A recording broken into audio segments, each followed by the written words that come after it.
Kenapa patung dan salib itu ditutup justru menjelang puncak perayaan iman kita? Apa sebenarnya maksud dari penyelubungan ini? Apa maknanya untuk kita umat Katolik zaman sekarang yang hidup di tengah hiruk pikuk dunia modern? Baiklah sobat-sobat Katolik terkini, mari kita gali bersama.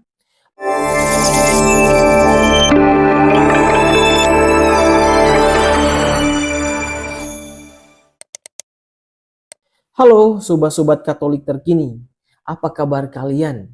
Semoga kita semua dalam keadaan sehat dan penuh sukacita dalam kasih Tuhan kita Yesus Kristus. Terima kasih sudah kembali lagi di channel ini, tempat kita bersama-sama memperdalam dan merenungkan iman kita dan semakin dekat dengan Tuhan melalui kisah-kisah inspiratif yang akan kami bagikan. Pada kesempatan ini, kita akan membahas sebuah topik yang mungkin sering luput dari perhatian kita.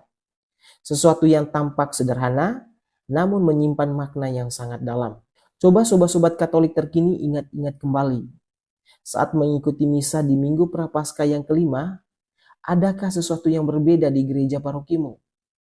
Apakah kalian memperhatikan bahwa patung-patung kudus dan juga salib Yesus yang biasanya tampak jelas, semuanya tertutup dengan kain berwarna ungu? Ya, suasananya berubah. Gereja terasa lebih sunyi, lebih hening, dan bahkan mungkin terasa sedikit kosong. Pertanyaan yang mungkin muncul di benak sobat-sobat Katolik terkini adalah, kenapa patung dan salib itu ditutup justru menjelang puncak perayaan iman kita? Apa sebenarnya maksud dari penyelubungan ini? Apa maknanya untuk kita umat Katolik zaman sekarang yang hidup di tengah hiruk pikuk dunia modern? Baiklah sobat-sobat Katolik terkini, mari kita gali bersama.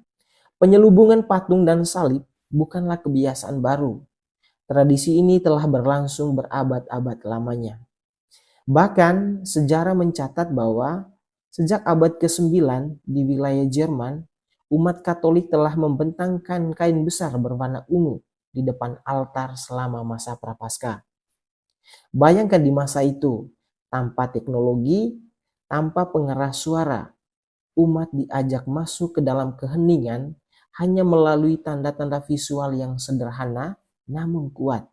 Lambat laun tradisi itu berkembang, tak hanya di altar yang diselubungi, tetapi juga semua patung kudus, salib, dan bahkan lukisan-lukisan suci di dalam gereja.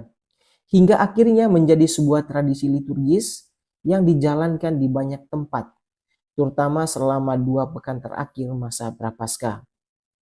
Menurut kalender liturgi lama, Minggu Prapaskah yang kelima itu juga disebut sebagai Minggu Sengsara atau Dominika Passionis.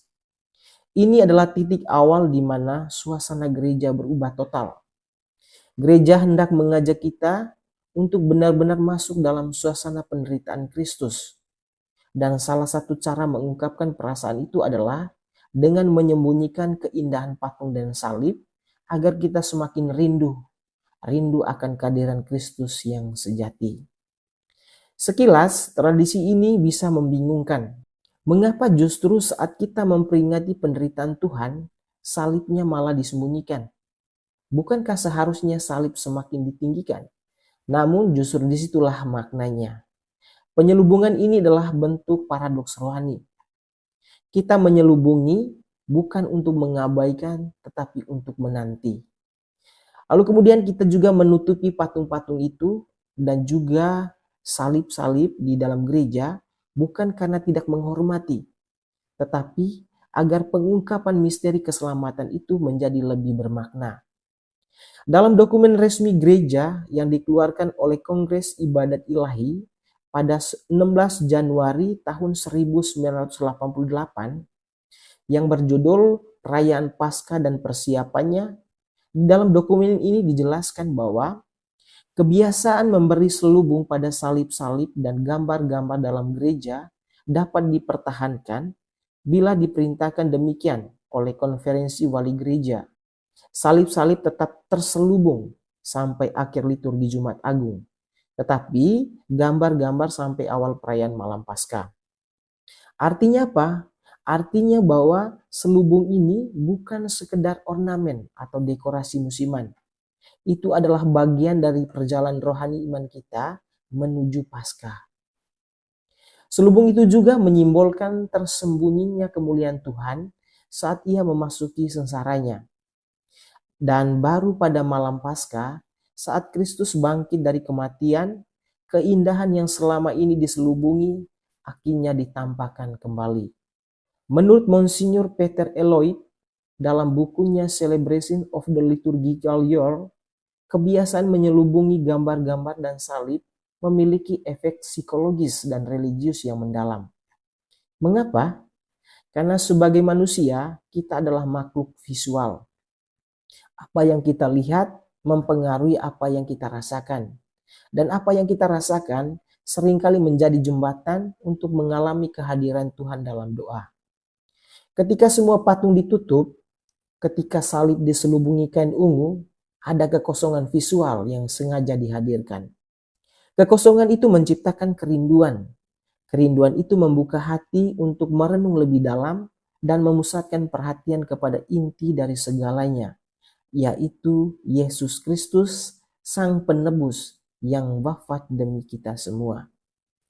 Menurut Philip Kozlowski, seorang penulis Katolik, ia mengatakan bahwa ada 3 makna utama dari tradisi penyelubungan ini. Yang pertama adalah mengingatkan kita bahwa kita berada dalam masa khusus. Saat kita memasuki gereja dan melihat semua patung diselubungi, ada rasa keheningan yang berbeda. Tidak perlu ada pengumuman. Mata kita sudah tahu bahwa ini adalah masa yang sakral. Ini bukan masa biasa.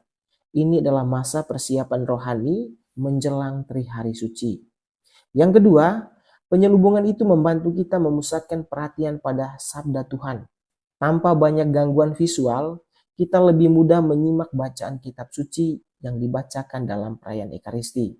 Khususnya saat mendengarkan kisah sengsara Yesus, kita diajak untuk benar-benar masuk ke dalam suasananya. Bayangkan bagaimana rasanya mendengar kata-kata Yesus saat hati kita sudah dalam keadaan hening dan terbuka.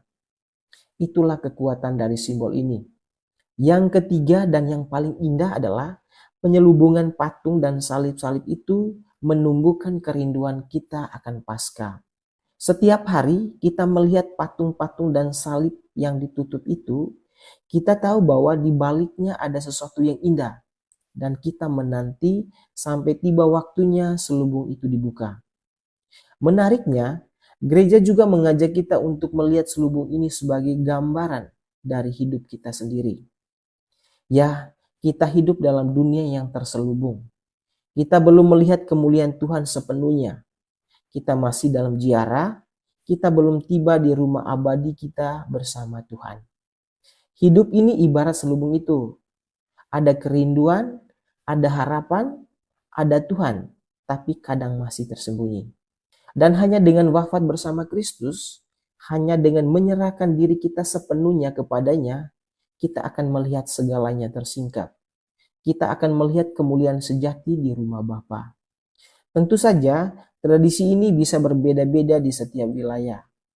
Di beberapa gereja, selubung sudah dipasang sejak Minggu Prapaskah yang kelima. Di tempat lain, mungkin baru dilakukan saat misa perjamuan Tuhan di Kamis Putih.